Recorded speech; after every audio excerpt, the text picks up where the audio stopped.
stage where they're functioning or they're only doing it once in a while and they think they can control it, what would you say to them? Run,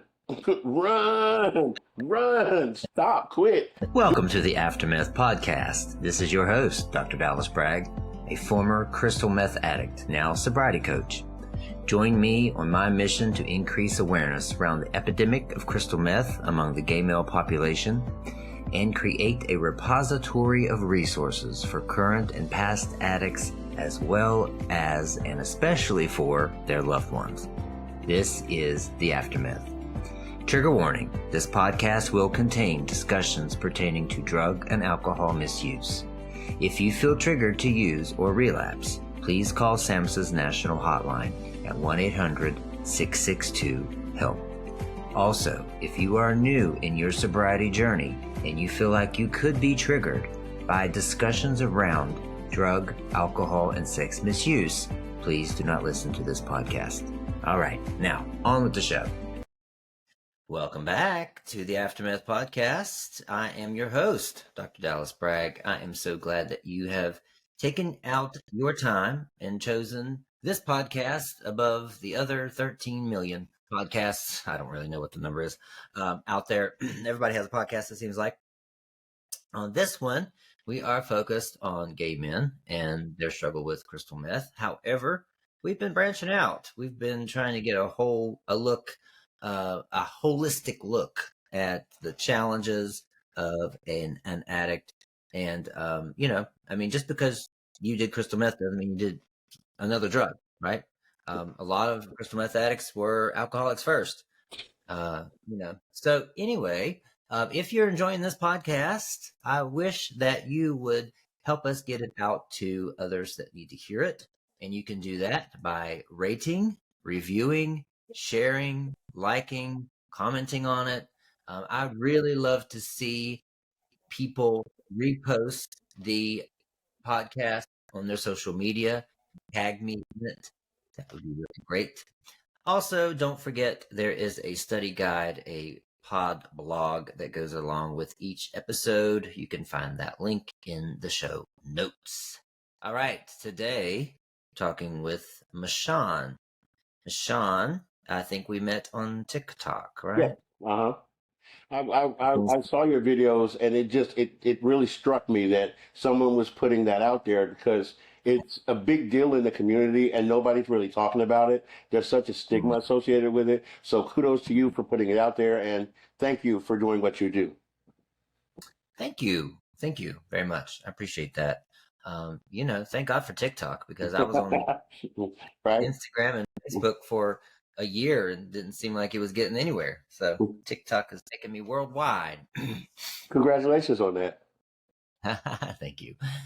So let's start out with introducing you. I'm going to let you introduce yourself. I think that's been, we're changing that here at the podcast. Instead of me sitting here reading a bio, I just want you to tell us the most interesting things about yourself that you know. Well, I am a recovering addict. I am involved in the NA fellowship. I have begun my step work. I'm working on step 1 right now. I am 604 days sober, 20 months now. And the thing if I am going to tell my story, I like to do it in the format of the fellowship. It is what happened, what you were like, what happened, and what you're like now. Because I believe that most of us who are addicts had addictive behaviors long before we ever picked up a drink or a drug. I also believe that the drink and or the drug is a symptom of a larger problem. And I know that I've always been an impatient and hyperactive kid, and I grew up in a family of abuse, and it was a very toxic environment when coming up. Like, there was abuse in my household, and I guess I never really learned how to deal with it. And I couldn't tell you what made me pick up drugs or what made me start doing drugs. But when I got into my 20s, it was a feeling of wanting to be accepted by people. And they were doing things that I was told not to do from the time I was a child. I grew up in the drug abuse resistance education era. Dare and just say no. That whole Nancy Reagan thing. Oh, yeah. So excuse me, I'm sorry. Like I said, I'm getting over a cold. But I couldn't tell you what made me pick up the first drug. What I can tell you is that once it got started, it became my whole life. I didn't start with meth. I started doing cocaine. I think around my early 20s when I was involved in what in the black gay community we have something called the ballroom scene, and it's if you can check out the movie Paris is Burning, it's a sort of explains it. Netflix did a series called Pose that talks about how it got started in the 1980s. But it was where we competed against. There were houses or families who grouped together and competed against each other in categories for trophies and cash. And it's actually gone worldwide now. But it was a secret underground thing in the 80s and the 90s when I was involved in the 90s. And in order to in order to be with the group of people that I was with, most of them did coke or Special K or ecstasy. And in order to hang out with them, I felt like I needed to do it too, which started me snorting coke and smoking what we call coolies, which are coke cigarettes. Um, that progressed to me smoking crack later on, a couple of years later, which became a big problem. Like when I was smoking crack, I lost everything. Like crack became such a large part of my life that I couldn't keep it. Like as soon as I bought something, I was trying to pawn it. I could never keep anything because I was trying to sell everything to make sure that I could get that next high. That lasted up until about 2014, where I left North Carolina and moved to Kansas City, Missouri. And when I moved to Kansas City, Missouri, whenever you go, you take you with you. And it wasn't long before I did okay for a while, and it wasn't long before the drugs followed me, and the addictive habits and behaviors followed me, and I started smoking crack and messing up my life in Kansas City. I'll never forget, I was at my apartment one night when I had just gotten my dealer to bring me some stuff. And one of my good friends from Kansas City was like, "You're wasting your money smoking dope. If you try meth, it's the same high, it lasts so much longer. And here, try this out." And that's what got me started smoking meth. And the chaos ensued from there, so to speak.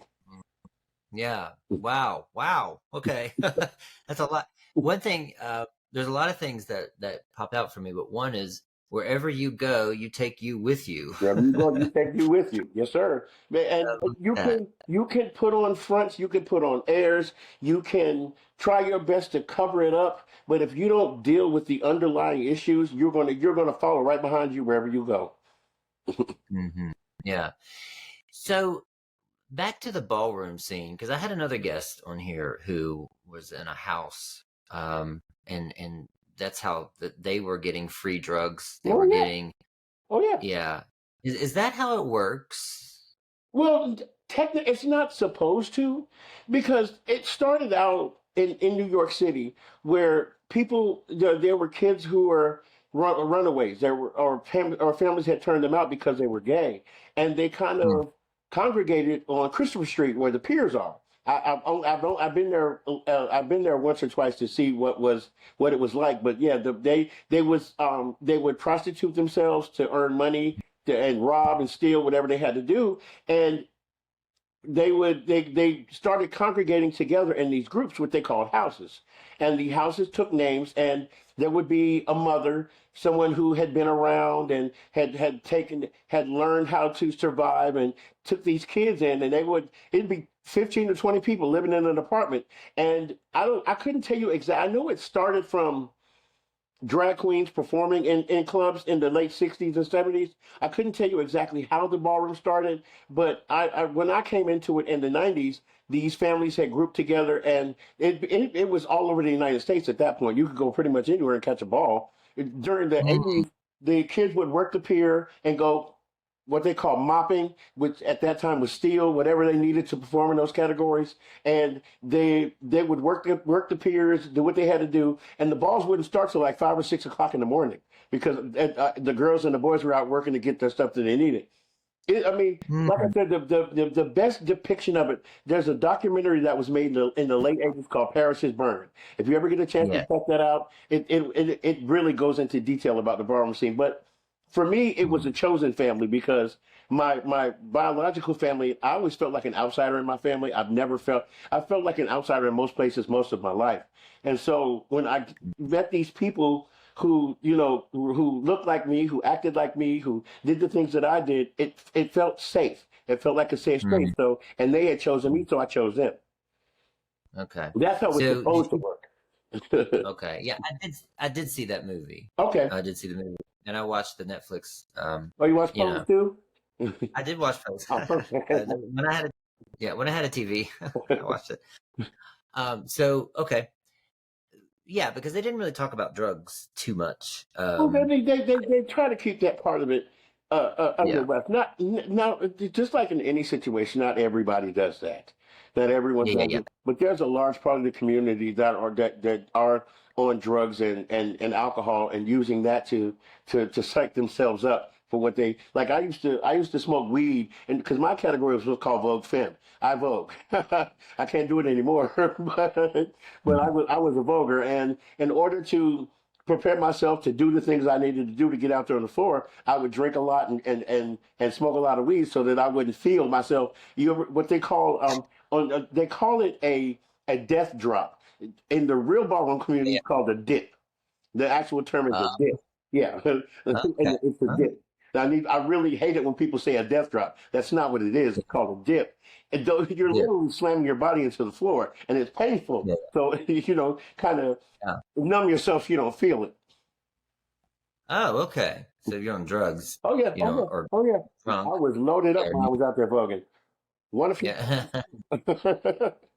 I wish you had a video you can show us. My best friend used to. I did it one last time for my best friend in my late 30s because I don't do it anymore. It's just my body is wrecked from doing all that stuff. But I Yeah, don't know if he's still. If I can find the video, if he has it still, I'll send it to you. yeah. Okay, so you moved to try to get away from all of that. Oh yeah, Um, yeah, I did. you were on crack. Hmm. Um, so this is an ignorant question, but what is crack Crack like? I is know crack Whitney said crack is whack, but what is crack? When you used to think crack is cocaine. It's how can I guess it with in the 80s they called it freebase cocaine. You take baking soda, water, salt, put it in the microwave, it rocks up and solidifies, and you can put it at the end of a what they call a stem and smoke it. You can smoke your cocaine.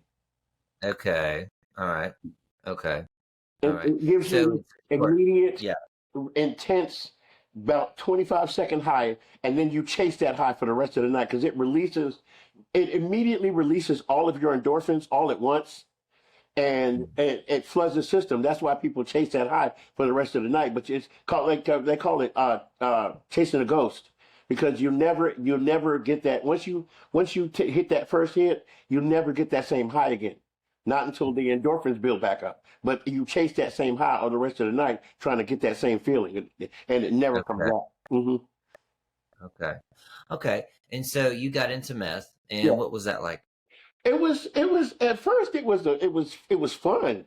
It was so much fun because I got to it opened up a different when I moved to Kansas City I didn't know a whole lot of people and Uh-huh. I didn't know a whole lot of people and that kind of opened up a whole world of people to me that I wasn't I guess I wouldn't have normally gotten into like I got on Grinder Mm. got on Grinder and I don't grind. Don't grind. yeah, I just recently, the last couple of months, because I still had the app on my phone for months. I never went on it, but I had the app on. I just deleted it like 3 or 4 weeks ago. Just completely just Nice. crashed it, so I wouldn't go Yeah, back on it. But that's yeah, where you could find if you could find anybody who wanted to party, long as there was a capital T in their name, yeah, yeah, that was a person yeah. who wanted to hang out and party with you. Mm. My Yeah, yeah. name was Cumulonimbus. Was what? Cumulonimbus. Cumulonimbus is a storm cloud. Clouds. I don't know if some people could ever connect that. Well, the people would ask, people would ask me about it all the time, and they were like, "Oh, okay, I get it now." After I explained it to them, Yeah, I'm a yeah, little yeah, cerebral. yeah, yeah. Oh, too cerebral for him. Oh, that's good. Yeah, yeah. Interesting. You're not So how wrong. long? Yeah.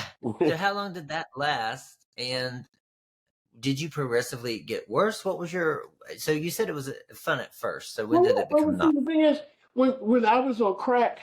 I didn't have anything. Like I had an apartment that had no furniture, no food. I had to wash my clothes in a tub and hang up because every dime that I had went to smoke. I used to go to work high, and couldn't function at work because I was so high, and had to leave work because the crack enveloped my entire being. When I started smoking meth and realized that, okay, this high lasts way longer and I have to spend Mm. way less money. So I was able to start to accumulate things. So I literally thought I was doing better. Like that's how Oh, insane I was. I thought my life was better because now I can put furniture in my apartment. I got money in my pocket. I got guys coming over to hang out with me and chill. Like I'm doing something. I'm like, it made it look like, because when you're a crackhead, so to speak, I hate to use that word. People can tell you a crackhead, you ain't got shit. Excuse my language. I'm sorry. You don't have anything. But as a meth head or a tweaker, so to speak, it doesn't look as if you are a drug addict because you can accumulate, you can pay your rent, you can have things, and nobody really knows what's going on with you unless you let them. And it went on like that for a couple of years. Like I was doing really well, but yes, it got progressively worse as time went on. so you were still working and Oh yeah, smoking meth. I've always been a functional addict. Because if you can't keep a job, you ain't got no money. You can't support your habit. And I'm not one of those who likes to leech or mooch off anybody. If I'm going to pay, I'll pay for my own stuff. Period. Usually, I was a party anyway because whatever drug I was the one who always had it. People wanted to hang out with me because I always had it. Ah, okay, That's nothing to gotcha. be proud of. I said that like I'm. Right, right. Yeah. Okay, so then what was your downfall here? When did it, I mean, you seem to be living the life. So what happened? When it wasn't just a party function, anything, or when it wasn't just on the weekends, when it became I had to have it every single solitary day. I had to get high Yeah. every single solitary day. I had to have somebody come over and party and play every single solitary. It was every day. I would come home from work. I would take my clothes off, take a shower. I would pop open Grinder, go call my dealers, have them come over. As a matter of fact, I ended up becoming friends with the dealers. Like I became what you call the middleman. Like, Yeah. yeah, Hmm. if you needed some stuff, I knew where it was, and you could come to me to get it. Yeah. Hmm. And Yeah. so I that was, made it so I didn't really have to pay for much anymore. So I got the stuff for free as long as I was bringing my folks to I could get it for free. I was making deliveries for folks. It encompassed my entire existence basically. yeah. Mm, interesting. Yeah. I wonder, I hear this a lot. So I hear this a lot that it's fun at first. It's contained at first, and then slowly it grows into an everyday thing. What would you say to somebody who's in that stage where they're functioning or they're only doing it once in a while and they think they can control it? What would you say to them? Run, run, stop, quit, do what you have to do. Seek help, find a way out because the disease of addiction does nothing but get progressively worse over time, period. I don't care how good you think you are handling it. I don't care how good you think your life is. It's going to get worse. It's going to get progressively worse. No matter, and this is not from something I've heard, or this is something I've seen with my own two eyes and experienced with my own life. It gets worse. No matter what you do, it gets worse because the cravings start to come more often. The feeling of need starts to come more often. The want starts to come more often because your mind becomes so entrapped in the fact you think you're having a great time, and it's sad. But I know I saw it with my own eyes. I Yeah. watched. Yeah. I had a good friend. I had a good friend. This was my buddy too. It was my running buddy. His name was Matt. Matt and I, we met on Grinder, and we became we became terrorists. We were tearing Kansas City apart. He had the car. I had the money. So we get hotel rooms. We were partying. I watched him go from smoking to shooting in a week and end up in ODing and in the hospital in a 2 week period. And that Uh, it scared me, but it didn't scare me enough away from the drugs. I just pushed him off to the side and found somebody else to fill his spot. mm. Did you only smoke it? Oh yeah, oh yeah, Oh yeah, Yeah. I was an addict, but from the time I was a child, my grandmama told me there are some things you just don't do, and I have never will be an intravenous drug user. It's not that I was afraid of the needles. I wouldn't, I couldn't do that. Like I couldn't do it. I wasn't, and I watched. There was a, how can I put this without sounding terrible? But there was a difference in the shooters and the smokers. People didn't want people who shot their stuff around because they were thieves. They would steal from you. I watched another buddy of mine who shot up. I watched him steal my boy's stuff, put it in his pocket, and then help him look for it. And I'm sitting here like, I'm glad I kept my stuff in my pocket. I said, you know what, it's time for me to go. Y'all have a good time. Let me get an Uber up out of here because there's too much Yeah. going on. But I mean, Yeah. it was wild. But the shooting it up was just, it was never something I could bring myself to do. Yeah. Yeah. Yeah. Good for you. Good for grandma. Great. He said, baby, look, some things you just don't do. And when I asked her what she meant, she said, you'll figure it out. Yeah. I love that. Okay, so then what was your rock bottom here? Where did you slam against I this? stayed in Kansas City from 2014 to 2021. I ended up coming home for a little while because my best friend of 30 years, she had a baby at 41 years old. So I left to come back to help her out. She was working. She needed somebody to look after the baby, and I call her my sister because we've been friends for 31 years now. That's my sister. So that was my nephew. So I come help her out. I came home in 2019, and we got into it over something trivial, and I ended up going to live in California with with my mom and my baby brother.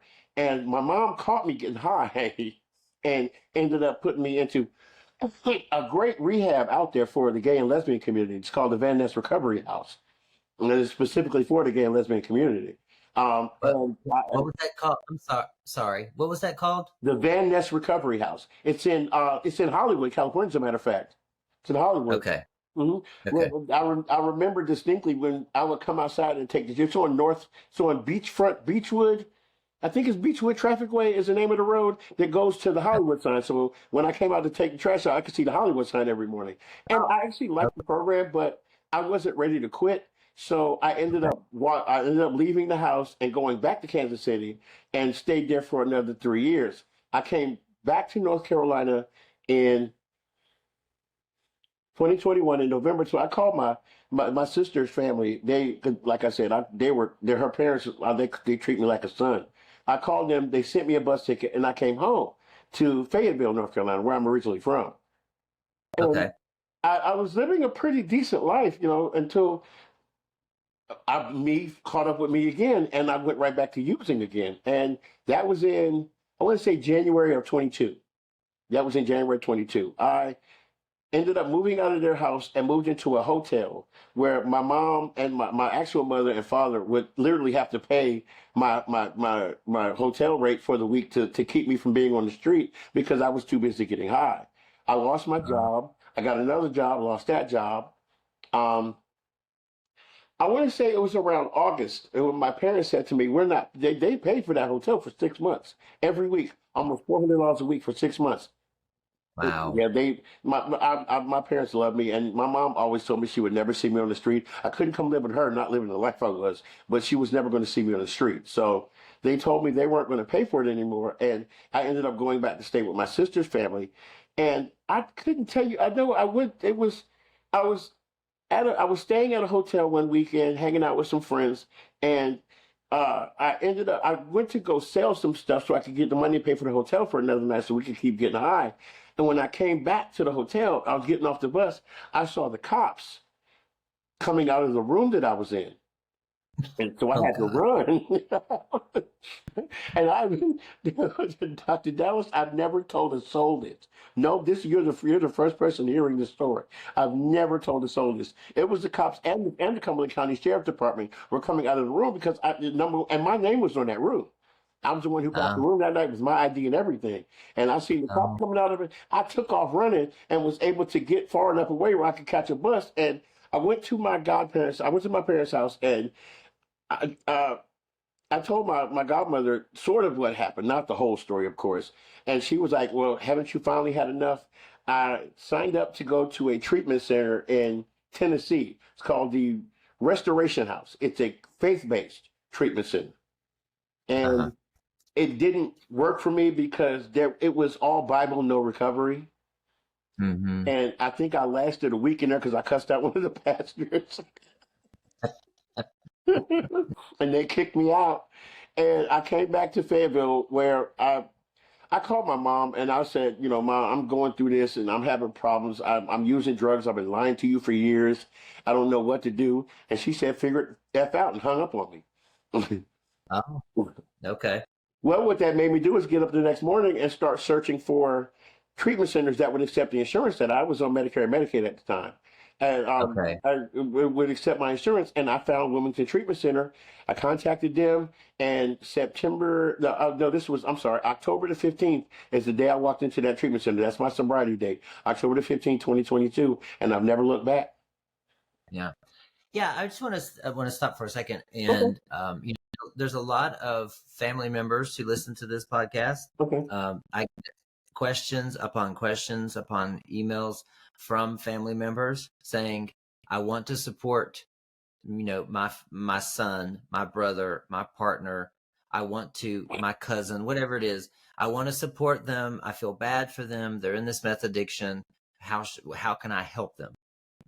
And based on your story, which is common, your parents were paying your rent, so they were enabling you Oh, for a totally. while out of their best, out of love. Right. I mean, they had their best intentions, but when she said, "Figure it the fuck out," that was the catalyst for you, right? Well, yeah, because she said when I talked to her, because when I went into treatment, I didn't call anybody for about 3 weeks. Nobody knew where I was, except for the people who dropped me off at the bus station to go to treatment. Those were the ones that I told. I didn't tell anybody because at that point I was doing it for me. It wasn't for anybody else. I was doing it for me because I had realized the life that I was living was not going to get me where, and if I continued on the path that I was on, I was going to end up dead at some point. And Yeah. so when I finally talked to her, she was like, the reason I did that was because you're grown. She said, you are 40 something years old. And she said, as much as I love you, as much as I want to help you, you need to help yourself. You have to do this for you because you do it for me or you do it like when they sent me to that treatment center in California, I was doing it because she wanted me to, Yeah. not because I wanted to get clean. And that didn't even last 30 days. Yeah. I was gone before Yeah. the 30 days was up. So I tell everyone that no one is going to get sober or clean until they are ready. And Mhm. sometimes they never get ready. And Mhm. I know it hurts and I know it sucks to watch your family member and you want to do everything you can for them, but this disease is going to eat at their mind until they figure out how to quiet it down. Mm. Yeah. Yeah. Okay, so you got you basically on Medicaid and Medicare, which Yeah. by the way, there if you're out there and you have no job, no family, nothing, you can apply for Medicaid and Medicare from what I understand for most anywhere you are, and that there are treatment centers that will take that. Yes. Am I correct in that Yeah, statement? yeah. Yeah. And Wilmington Um, Treatment Center is probably one of the best. It probably is. And now we also, not long after I entered the Wilmington Treatment Center, they opened up here in Wilmington this place called the Healing Place. The Healing Place is uh-huh. free, and they have 100 beds.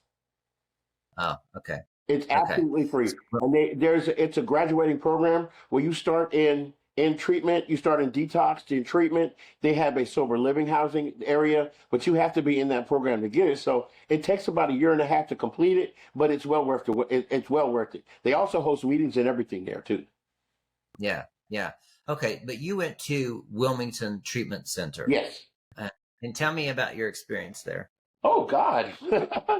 Uh, well, I mean, it was it was it was so interesting. It was because at I mean, I knew that I wanted to get sober, and they made me stay because I have high blood pressure. So I ended up staying in detox for about 6 days, and you go from detox to what they call the partial hospitalization program, or what we call PHP. That's the main campus where there's dormitory style suites and the lounge and the classes and everything are. And the goal is to get from detox to PHP. So I had made a group of friends as soon as I'm a pretty friendly guy, so I made a group of friends as soon as I got in there, and I had to watch everybody leave me and go to PHP. So, I'm, as an addict, wanting what I want when I want it. I'm stomping my feet, waving my hands, and throwing temper tantrums. But they was like, you're not going until you're stable. When they finally got my blood pressure down, they sent me over to PHP. And it's intense. It's extremely intense. Their motto is your addiction didn't take a day off, so your recovery shouldn't. So we were in group classes 7 days a week from 9 o'clock in the morning till 4 o'clock in the afternoon. They didn't play that. And once you got up and left you were up out the dorms at 7 o'clock for breakfast. Once we all left our dorms to go into the main building, they locked your dorm. You couldn't go back. And they had somebody guarding the doors out there so you couldn't go back in there. You were not allowed to head back over. You need to stay unless you were sick. And if you were sick, they sent you to the emergency room because it's not a hospital. It's a partial hospitalization program. So if you were sick, you went to the emergency room. Then you had to go through detox to come back in. Mm-hmm. And in the mornings from about 9 to noon, we took process group where we sat with a counselor and as a group, and we learned tools to help us, get through. We learned tools to help us with our recovery, and we talked about the things that were bothering us. And she's an actual substance abuse counselor. After that, we went to lunch. And after that, we had classes where they taught about smart recovery. They taught about celebrate recovery. They taught about codependency. Oh God, I couldn't think some of the classes they had, but it was sort of like elective classes that you could take until 4 o'clock to discuss things that you like I said, codependency, mental health disorders. They taught about recovery. They taught about the different types of recovery that are out there. So it was a whole hodgepodge of different courses you could take with different counselors from the center to kind of learn more tools about dealing with your recovery from that point. So you had an option of, did you have to follow the 12 steps while you were in there? Or it sounds like you had a variety of different approaches. Well, no, that you could choose. no. I mean, they had meetings. They had meetings at night after the classes were over. There was a meeting every night of the week, and there was one mandatory meeting for each, one for women and one for men, that we had to attend, where they had panel speakers come in who had graduated the program and come back to talk to us. And on Thursdays, they had what's called the alumni roll call, which is what I participate in every once in a while, whereas the alumni will come back and speak to the patients who are in the program just to let them know that it does work if you really put the effort in. But no, they give you a step one guide, and you can work on step one while you're in there, but you don't necessarily have to be on the trip. They give you options because there's celebrate recovery for people who are Christian, and then there's smart recovery for people who don't want to do the 12 steps. Yeah. Okay. So there was options. Okay. Yeah. Do you remember, was there a point where you're kind of shifted to say, you know what, I think I'm going to do this? Yes. Was there Yeah, definitely. Most definitely. Oh, excuse me. I'm sorry. Most definitely. When I first got in there, it was sort of a fake it till you make it. Like I kept saying to myself, I can do this, because if you keep saying it, eventually you'll start to believe it. But what really sealed the deal for me, and I actually told this story, and when I went to the alumni roll call week before last, is that there was one night it was maybe 3 o'clock in the morning and I couldn't sleep. So I got up and went outside to the gazebo to smoke a cigarette. And I'm sitting in the gazebo, just watching the fountain in the pond, thinking on my life, like, yeah, whatever. I don't know. It was a whole lot of thoughts going through my head at the moment. Well, the gate to this facility just opened. Like there was no cars coming towards it. Nobody came in, nobody went out. And I'm sitting there, and the first thought that popped in my head, because I had just, my Social Security check had just dropped, so there's money in my account. There's like almost $1,500 in my bank account, and I'm thinking I can go get lit the fuck up. Let me run, just run. The first thought in my head was run, bitch, run, and then an image flashed in my head of me sitting on a street corner, homeless, with no money, destitute in Wilmington, 2 weeks out, not even 2 weeks later, 3 days later, after all that money and all that party was done. And I held my, I think my cigarette burnt out in my hand because I held my breath until that gate closed. I put the cigarette out and went my black behind upstairs, got in the bed and went to sleep. And the next morning when I got up, I said, damn it, I'm doing this. Ah, I love that story. I really love this story. Yeah.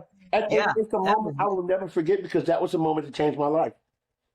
yeah, yeah. It was like that's your test, right? Uh-huh. That was your test. I Your told you, conviction. I don't know. I believe in God. I believe in the higher power. I'm a Southern Baptist. I was raised in the church, so I believe in God. I believe God opened that gate and said, "Let me see what He gonna do."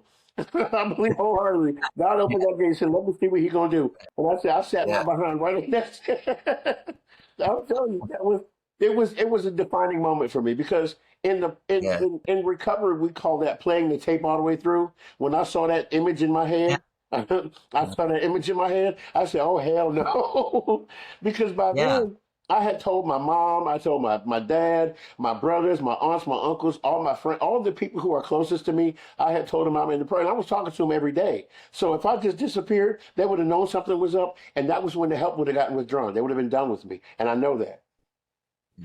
yeah, yeah, yeah. So I want to stick a pin right there Okay. because what you're saying is important. Something we haven't really addressed on the show yet is playing the tape forward, Yes, sir. right? If you that might be if you haven't heard of that, that might be something that could help you. Is that when you are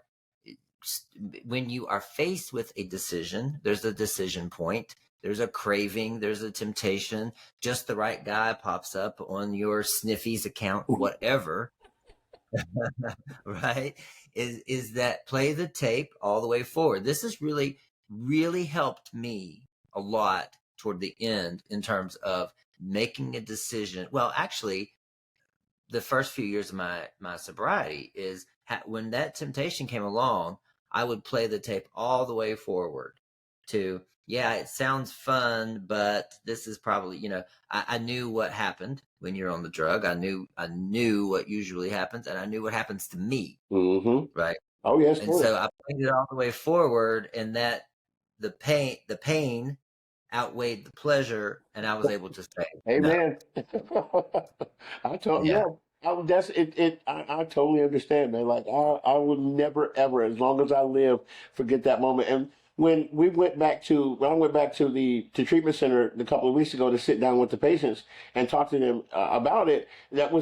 When it came to be my turn. That's the only thing I said. I said I'm going to tell y'all a story because I didn't tell it when we were at PHP. We went to detox. Because when you go to detox, we do a full hour-long meeting with them, and each one of us gets to tell a little bit about ourselves and where we are now and where we came from to get to this point. And I said, I'm going to tell y'all a story from when you get over to PHP, because when you get over there, because you don't see it right now because you're over in detox. When you get over to PHP, you'll see that same gazebo I'm talking about. Go sit in that gazebo. I guarantee you it'll help you. Oh wow, I love that. So you are now you're graduated. You go back and Yes, volunteer as much as and I can. speak. As much as I possibly can. I did not until I did it the first. Well, see, after you get out, even if you leave AMA or you coin out, you can go back and speak. You have to be out there, the facility for 30 days, 30 full continuous days, and then you can go back and speak. And Okay. I did it. I waited. I waited for at least. I didn't think I wanted to wait for a little bit of time to make sure that I was really into this before I went back. So I waited till about 90 days. And now, I mean, I work full time, but my boss. The one thing I love about my job is my boss is really supportive of my recovery. And so when I want to go back and speak, he doesn't mind. He'll let me take the afternoon off to go do it. Wow, that's nice. That's What do you mean? great. Good. He baked me a cake. And then He baked me a cake for when I celebrated my 1 year. His wife is actually one of the culinary producers for the British baking show. So he baked me a cake from one of the recipes that's on the show. Yeah, I'm wow. a little spoiled. I'm spoiled. I ain't gonna lie about that. I'm spoiled rotten. Yeah. I love that. It sounds like you're really loving sobriety, I am. recovery? I met one of my good friends, Christy, who was in the facility with me. And I don't know if I can say this, but I'm gonna say it anyway. She said somebody tried. One of her exes called her and tried to tempt her, and she said she told that man that she was balls deep in recovery. And I was like, you know what? I'm taking that with me. Yeah. That's going with me. I'm taking that and using it because I am balls deep in this. I love my life. I'm in my own apartment right now. I was in some. I was after I left the treatment center. I stayed in Wilmington because I knew going back to Fayetteville wouldn't be a good idea because that Yeah. was the epicenter of my addiction. Yeah. And they told me that there's a very powerful recovery community here in Wilmington. There's at least 300 meetings a week, so there's no excuse not to find some. And I'm telling you, I meet people on the bus when I was riding the bus before I got my car.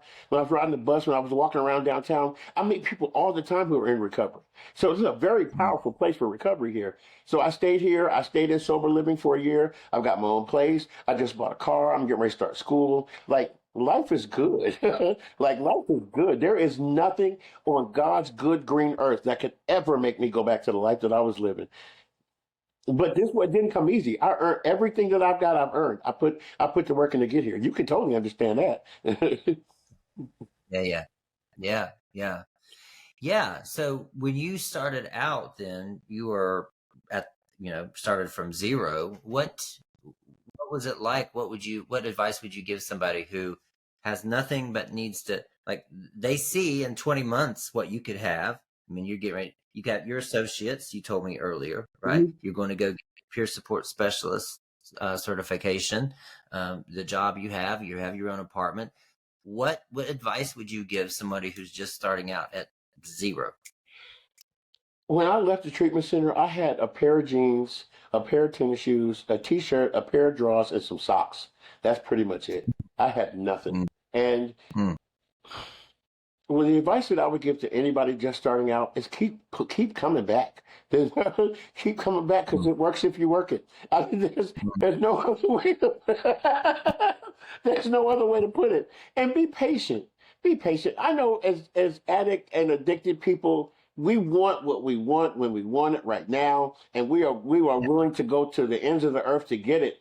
If you sit back and let go and let God, you're the things that will come into your life, it everything happens in its own time. And that was the Mm, hardest part for me was realizing because I'm an impatient ass. I'm a complete and I want it when I want it, and I don't mind throwing a temper tantrum to make sure I can get it. But mm, having to sit back and just wait on things to happen or just well, no, because I don't. I believe faith without works is dead.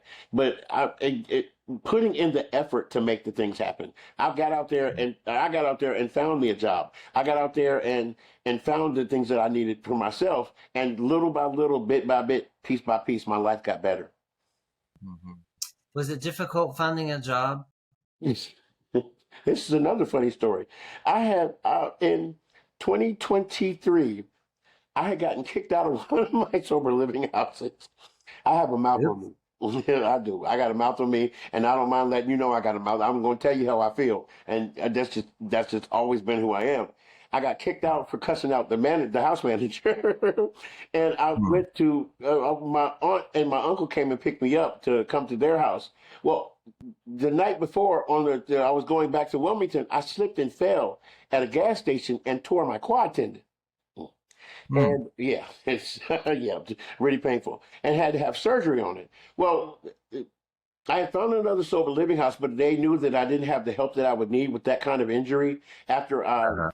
after I had the surgery. So they sent me to a hospital way out in Bragg, North Carolina, in the middle of the country, to which Yeah. I think was a good idea, but out in Bragg, North Carolina, to do physical therapy. And I was laying in the bed one day, bored as a mug, got on Indeed and saw a job for what's called a job listing for a hospitality ambassador. And I'm thinking I'm charismatic and funny. I'm pretty intelligent. And I'm hospitable. I can do that. Well, I filled out the application and I called and left the message for the operations manager. He called me back the next morning and we spent 45 minutes on the phone talking. He hired me sight Mm, unseen. He's like, really? yeah, yeah. Because what I do is I walk around downtown Wilmington and I help people out. Like I have to walk up and be able to strike up a conversation with somebody, to find out if they need a restaurant recommendation or if they're looking for a particular building or a particular landmark. Stuff Wow. stuff like that. That's what I do every day. And as you can see, I'm a Huh. talker. You can see I'm a talker. And Yeah. what he said to me was, "Your personality shone through the phone. So I just need to meet you so you can fill out your paperwork, but you're hired." It was it. My mom told me when I told her I got in the job and what I was doing. She said, "You'll never find a perfect job, but you found a job that's perfect for you." Yeah. Yeah, you sure did. You sure did. I've Isn't been, it I've been funny? there now almost a year and a half. Oh, oh, really? Hmm. Really? Isn't it funny how like you're talking a lot about faith and you're talking about a lot about, you're letting go and letting God. Things happen. I mean, you would think that getting kicked out of sober living is a negative event, but it actually was a bridge of events to get you to where you are now. Had I not gotten kicked out of that house, I would not have found the put my. I found a house to move into. The owner of that house is now my NA sponsor. And oh yeah, he's now my NA sponsor. And I was there for a year. And when the greatest thing, the greatest feeling was when I told him that I got my own place. He hugged me. He was like, "I am so proud of you." He didn't want me to leave because he was like, he told when he did the rental verification with this apartment complex. I told him, he said, "It's like he said, "You are probably one of the best tenants I've ever had." He said, "You pay your rent on time. I don't have no problems or trouble out of you." He said, "If there's something going in the house unseemly or untoward, you call me and let me know." I said, "I sure do, because I love my sobriety and I'm not letting nobody or no one mess around with that." We had a guy who he had moved into, I had a roommate who had started drinking. I walked into my room one night and the smell of alcohol was so powerful it knocked me back out the door. I picked up that phone and called him immediately. "You got to do something about this. That ain't gonna work. Because I can't even sleep in my own bedroom because this fool in here drinking." Nope. Interesting. But that house, living there, I made one of the best friends I have ever had in my life. This is old straight guy named Jimmy. Jimmy was a biker and a redneck. Jimmy told me flat. Jimmy told me one day. He said, "I've been in prison. I did 12 years in prison." He said, "I never thought that one of my best friends in the world would be a gay black dude." It, it tickled me something terrible. But that's my buddy. I'm grateful for everything that has happened in my life since October 15, 2022 has been nothing but for my good. And I have Wow. met some of the most genuine, amazing, Yeah. awesome people who love me genuinely for who I am and have told me if I mess up, they're going to kick every inch of my ass. I love that. I love that. I have a question. Sure. Do you think what are the unique challenges that an African American gay man has when it comes to addiction and sobriety? There's not a lot of there's not a lot of there's not a lot of things specifically geared towards our experience. Hmm. And although we are all people, my experience is different from yours, is different from hers, is different from his. And growing up, I I I don't like to speak on it like that, but it's true. There is a systemic racism in this country, a systemic undercurrent of racism and white supremacy in this country that has been going on and will go on until we as a country decide there's something about it. And the system of the system, period, is not geared to prepare or engineer black folks for a life outside of, living in the hoods and the ghettos. I hate to put it like that, but it's true. I did there's there was not a lot of literature or counselors or people who were prepared to deal with the African American experience. I think there were two black counselors in the entire facility. And Hmm. if you didn't have if you had Medicare or Medicaid, you couldn't get that counseling. They were specific. You had to take this counselor because you have Medicare or Medicaid. And Hmm. don't get me wrong, their names are Tiffany and Chris, and they're two of the most wonderful people I have ever met. And they made it up, and it was 150. There was 150 patients in that facility at the time that I was there, and there were maybe 30 of us that were African American. Oh wow. Wow. Wow. Interesting. Is that something that you are going to kind of focus on maybe Yes. when you Well, yes, turn most into? definitely. Most definitely. Because Yeah. as an African American gay man, I can only draw from my own experience. And I'm not saying that I'm not willing to help anybody, but there's a gap in the healthcare community for the African American community, and I want to be a part of helping to change that Mm, as mm. much as I possibly can. And like I said, I'm a loudmouth, and I'm opinionated, so I'm going to speak on some things I don't like when I see them. Yeah. Yeah. But we need advocates. Yeah, it's We need definitely true. advocates. That's definitely true. Yeah. But I mean, as a gay man, I want to represent the gay community as best as I can. But as an African American gay man, I think there's a special need for those of us who have been through these things to step up and be seen and heard, so that you know that there's somebody who looks like you who can help you. Yeah. Yeah. Yeah. I love that. I love that. So next, what's next for you? Can you Oh, tell us what's next on the horizon? well, right now I'm just kind of laying back and basking in the glow of life. But Nice. I start school August 19th at Cape Fear Community College to work on Okay. to begin my progress of becoming a substance abuse counselor. And Okay.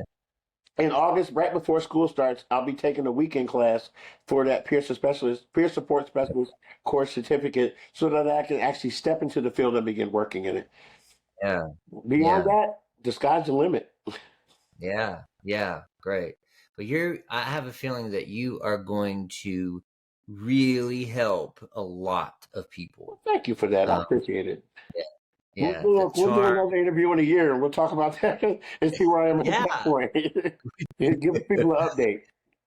Yes, we'll have to do that. Yeah, you have the charisma and the no nonsense approach that people really need to hear Well, thank and you. think. I really Yeah, appreciate that. This has been so much fun. I was good. terrified to do this, but this has been so much fun. Really. Oh, good. Yeah, and what a great story you have. I Thank you. love it. Thank you. Yeah, I'm yeah, glad I'm not in that life anymore. I'm so blessed to be where I am today. And I'm really that's grateful right. for every second of every minute of every day. Good, good. Great. Well, is there anything that I haven't asked you that you would like to have mentioned or wish that I had asked about? No, I think this was fantastic.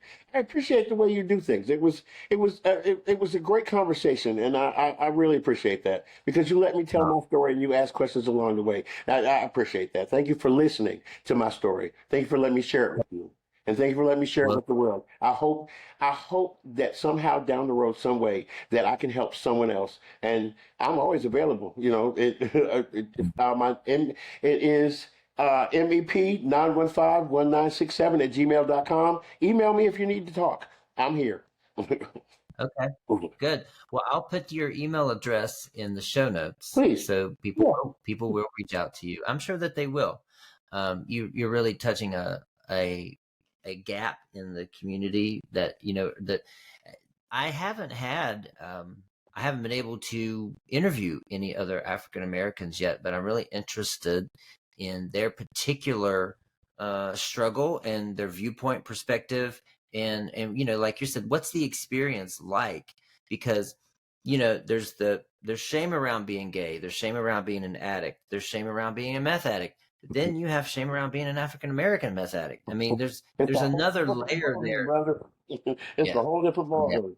It really is. It's yeah, a whole different ballgame. So yeah.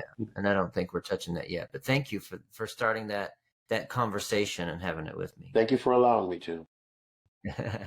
All right, guys. If you want to get involved, you can comment at our Facebook page. It's at Aftermath. We have a website, aftermath.net, and you can actually submit questions. You can comment on the YouTube version of this. You can comment on the Spotify version of this, or you can just email me. All of my stuff, all of my contact information will be in the show notes as well. Soon, we're going to have a community on Discord and other ways that you can get involved and comment as well, a Patreon and those things. But just like Mausjohn says, You have to have patience, and I am trying to have it and just doing one thing at a time to get the podcast out there. So thank you again, Mausjohn. So nice to meet you. Thank you for this story. And I'm going to remember this gate story for I'm like, if you need to use it, please. If you need to I will. use it. You are more than welcome Thank- to, because Yeah. like I said, it was a defining moment. Yeah. Yeah. And I think I'm going to name this episode Balls Deep in Recovery with Mausjohn. Yeah. I love that. Absolutely. Yeah. All right, guys. See you next time.